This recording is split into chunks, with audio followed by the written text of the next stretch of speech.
What's up, guys? White Impulse here, and it's been a few videos till now, and I haven't actually given a proper introduction to my account also.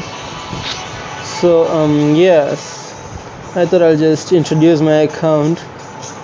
Well, it's pretty much nothing. It's basically just mostly an F2P account, but just got lucky on this Multanica down here. Well, he's been like a pride of mine. Well, most of the guys just ask me, if you are not an F2P player, if you are not a P2P player, how did you get Multanica? Well, Multanica just came to my base one fine day. What else can I say? Well, there's a trick to it. The FB, the Facebook, they just host some nice events that kind of give away Multanica, Pumpkin Duke, and all those such heroes. So yeah, I did try my luck. Apparently, it was some sort of what can you say? Some rating competition. Something you just needed to write on what you were up to in Castle Clash, and the best one gets picked. And one fine day I just saw Multanica there, right there on my base. Yes, and basically makes these people look garish. And coming to magic, trust me, there's actually one magic which is more stronger than all the others, and that's nothing but Snowstorm. Snowstorm is just that amazing. The reason why Snowstorm is so amazing is that the Atlantico in the opponent's field does not get to proc, the Vlad does not get to proc, they get stuck like for around 10 seconds, enough for your heroes to demolish them. When my heroes basically die and I need to do few raids, I kind of go with my secondary heroes, like with 135, 126, 120, 114 level, these kind of levels, and I can easily take down 178, 180, 190. Oh fuck, 190, it seems I just went off the board. 180, 170, this level kind of heroes, and very easily. It does not even take a lot of time. So yeah, so I'll say you have to upgrade your relic hall to maximum level as soon as possible, gem it, somehow get to highest level, and also you should improve your frenzy to level 5 as well as Snowstorm, because these two are the most important magic of this entire thing. Well, when you come to expert dungeons too, you can see how much a Snowstorm can help, because if you do not use Snowstorm, basically you get stunned so badly. So yeah, and yes, as you can see, I am king. Basically, I've been staying a king for past 1 to 2 months, and you can see that my might has never gone up. There's actually a reason to it. As I said, I am an F2P player, so I didn't exactly roll all my legend. I bought paladins after paladins after paladins, and what I do right now is I consume the paladins to my main paladin with a 5x5 Zerk. And you'll be surprised, he's almost about to reach 6x9 by just consuming paladins alone. Well, the trick is get your paladin up to 100 plus level. For example, like this, like I got many of the 100 level paladins. So for example, see right now this paladin, if I want to consume, let's see how much experience he fetches. So yeah, if I want to consume, is just 14,000 experience, but you go back and put some of your worthless gems in there. Not gems, honor badges. Yes, and if you put a little sort of honor badges right around there, yes, here he is. So let's see, honor badges, we just expand a few honor badges. Now he is a proper 6-star. Now let's check how much he fetches us. Oh my god, you saw that? 5000 experience more. That's like almost 300 shards. Around 250 to 300 shards it is. It just increased. So yes, if I just consume this right now, let's see. I hope I don't go to Grand Duke. That'd be such a shame.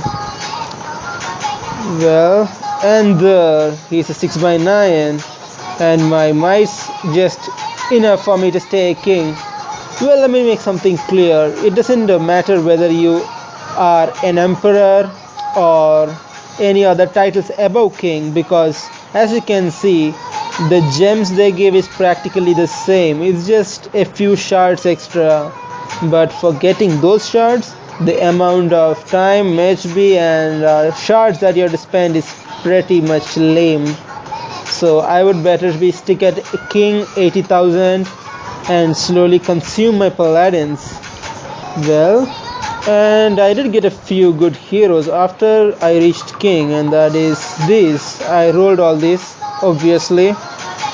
Well, and an advice to most of your players, it doesn't matter what all heroes you have, you need garrisons to reach like waves such as T, S, and etc. So yes, I reserved 10 slots in my hero altar, 5 for blue heroes and 5 for green heroes. Well, I'm not much into leveling up them right now, but well, I will go for them after maybe I get my 2-3 heroes to 8 by 9 or something. So yes, this one's what's happening over here. And yes, my Maltanica, yeah, I rolled a 4 by 5 War God on him and he's pretty much amazing. Well, he does a huge role in Lost Realm to kind of get back my altars back. Um, yes, and this is my druid. He has got a 3 by 5 heavy blow, very helpful in boss battle. He helps me to stun him permanent. And yes, Pumpkin Duke with a 1 by 5 revive. Trust me, Pumpkin Duke with a revive is very important, because Pumpkin Duke has this nasty habit of running on the Alpha Vanguard and getting himself kicked so badly he dies, and you need a Pumpkin Duke. Well, he comes into play a lot in Misa 4 nowadays. I do play a lot of Misa 4 and my Pumpkin Duke gets fucked in the first round, but then because of his revive, boom, he's back and the druid starts healing and there's his full health. Well, so 1 by 5 revive is a very essential stuff for me. And Cupid, I am really lucky to roll a 4 by 5 revive on my Cupid. No complaints there whatsoever. And Thunder God 2 by 5 revive helps a lot in arena, guys. He's the first one to be there and he's the first one to proc. And an Immortal with a revive is very helpful for me, because when I play HBM P or O, what happens is there's a high chance that Immortal dies because he is like zero range. He runs all the way into the wave and he gets himself killed, and he comes back and that's it, boom, the entire wave is gone. And then Snowzilla, he's the first hero that I have rolled in my entire life. I mean the first gem only hero, or the first purple hero as a matter of fact. I'm so proud of him. And Atlanticor, the pride and joy. I actually went all the way to buy this fellow. The reason being Lost Realm. It's so hard, guys, without Atlanticor to survive in a Lost Realm. The trick behind Atlanticor is making him proc once the opponents get aggroed so much, because once the opponent gets aggroed a lot, he hits Atlanticor and the opponents take the entire damage back, and that's like 3 to 4 seconds the opponents demolish flat. So I'll say in Lost Realm, Atlanticor is the king of kings.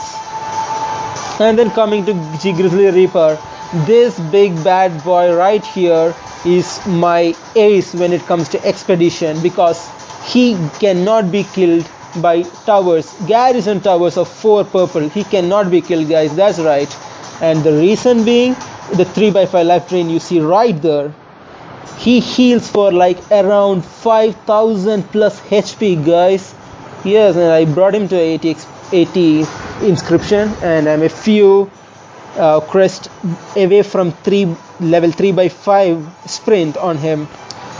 So yes, he's like one of my main leaders when it comes to expedition. He's very important. And champion is a 4 by 5 revite, the endless possibilities, lost realm, arena, as well as boss battle. This guy is godly. And there, boom, Santa boom, with a 2 by 5 life drain. Well, he's the reason why I farm O without garrisons whatsoever, with 100% of success rate. This guy is bloody amazing, guys. You roll him, you're freaking lucky. Well, I didn't want a Vlad too, but I'm not that lucky to get a Vlad yet. I did get a Vlad in one of my mini accounts. I did post one of those videos around there, him doing solo HBM. Well, that guy is insane, out of the ordinary. But Santa, he's very helpful, as well as he's one of the ace when it comes to expert dungeon, guys. Trust me, in level 7 dungeon, I mean the dungeon 7, this guy is in a different level, because you need him to proc, and you need that proc to demolish 2-3 different places in the field. Like, there should not be any towers remaining, and Santa is the best. And also Minotaur plays a fucking huge role, but most of us guys don't go for buying Minotaur. Well, financial problems maybe. That's the reason why I do not go for Minotaur. I'm a student basically. Yeah, so I do not get that sort of a cash to buy Minotaur, or else I would have surely gone for him. You need a Minotaur. Who does not need a Minotaur? Well, but I'm happy I have a Santa to kind of get the basic needs done in the game. And then Paladin, this guy, whomever thinks he's worthless, I'll tell you right on your face, fuck you. This guy has been what made me keep going on in this game. When I had nothing, and Paladin used to help me tank boss 2, I mean the guild boss 2, because he tanks. He does not, even if he gets stunned, he does not die, and by the time he's about to die, there, my druid procs, he gets his heals, and suddenly he comes back with full power, and the boss cannot do squat to this guy. He's too powerful. This guy is too good. In the early stages of the game, Paladin is the basic armor for anyone. I mean, for most of them who don't know how to use a Paladin, I will be uploading a few videos on how a Paladin works. He's too good. Without Maltanica, without any of these heroes, just Paladin in the front lines, followed by Shaman. Yes, guys, I used to tank boss 2 with Paladin, Shaman. These two brutal combos. And trust me, it went awesome. And only good hero I had back then was a Cupid, which helped me a hell lot. Well, but now I am in a fairly better position, no doubt. Now going on to Succubus 4x5 scatter. Yes, guys, a 4x5 scatters Succubus. You can perma stun a boss without putting the boss in a trance. Basically, without champion, without heavy blows, you can do a perma run on boss, because boss never gets to proc.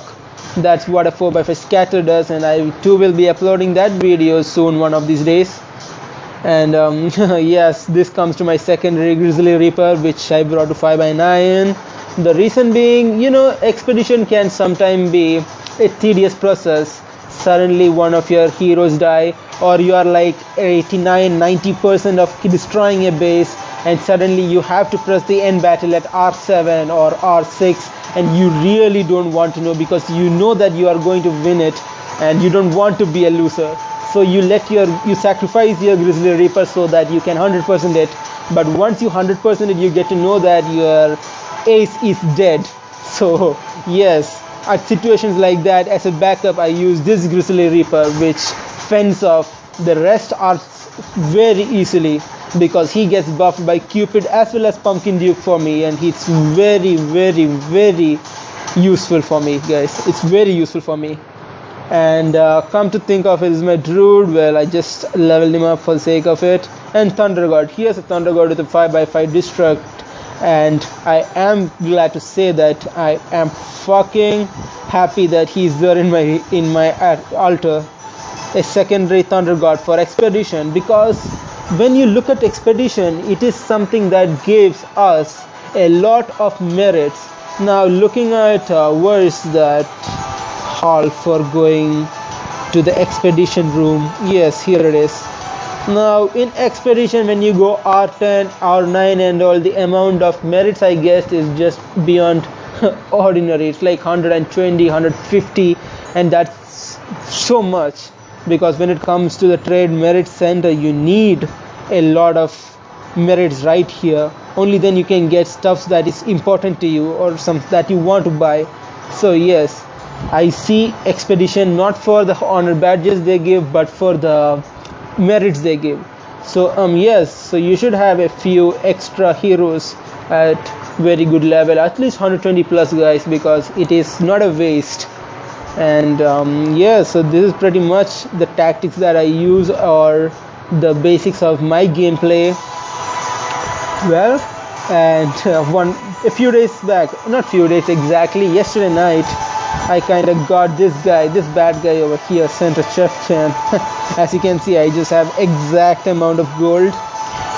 Yes, so these are my bases, and I'm pretty much very happy to say that I reached this good position in the game, being in F2P, and I'm actually happy to say that I reached so far in the game, because most of the guys do not get these heroes that you see right now in front of my altar: Maltanica, Pumpkin Duke, Cupid, and Santa. These are like my aces on my altar. They are like the best heroes that I got till now. So yes, I regard myself very lucky to get all these heroes in such a short time, and it's been just like 7 months since I started playing, and my levels are pretty good.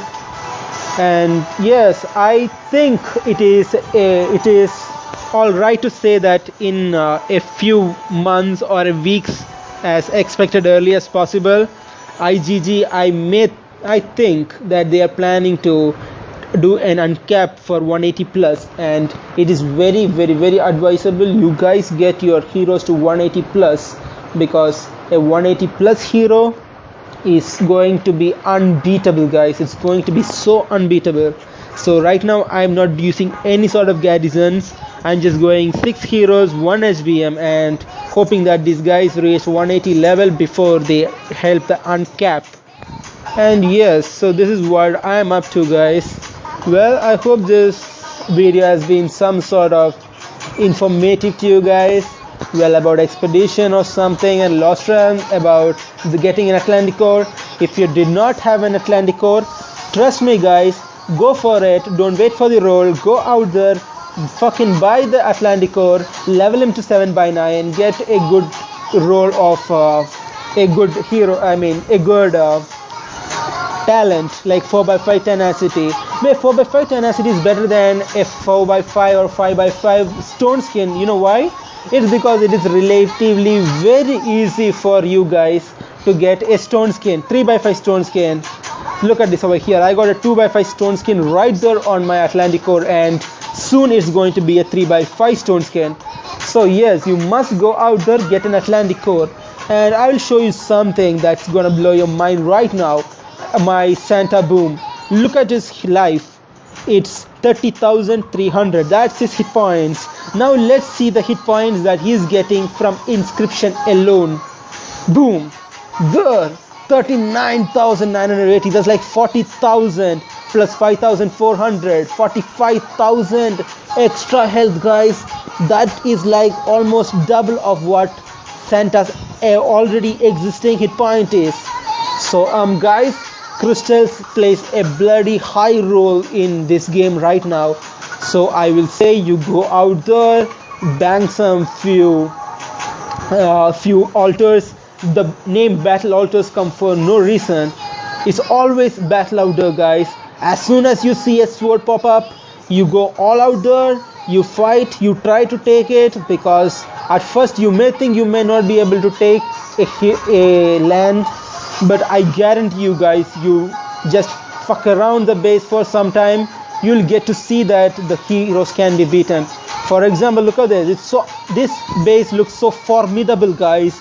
That he came with a 5x5 entire set. The amount, now look at that, look at the speed at which their health is getting fucked because of my just one. Look at their life, guys. Only a dot health, and that too just done by my one Atlantic core. That's insane, guys. I just need to, change my base setups, a left, right, something. I'm sure I could get them to kill themselves. That's the tactic, guys. In battle altars, you get strong guys, but you wait for some time, you take some time to think what happened in the fight right now and optimize your formation in a very. Yes, guys. So what all that I'm saying is, once you lose a battle, don't be dazed. Don't think that it is hard to take back or you will not get it back, because there's no thing like you cannot get a battle altar back. Well, there are guys whom you should be scared, whom you should know that you cannot beat, but 20, like, I'll keep them just a 5% of people who can do that. See, for example, you could have considered these guys as unbeatable, but look at them killing themselves, and that's it, guys. You saw that, how much low health they are left at.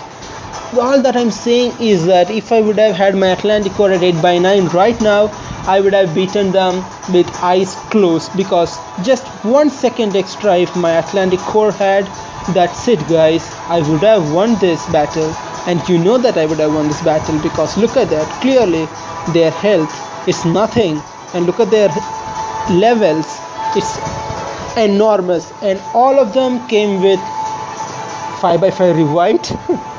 The dream talent, but still I managed to get them almost fuck themselves. So well, guys, that is the actual key gameplay in this entire game, is basically that you get people to kill themselves in Lost Realm.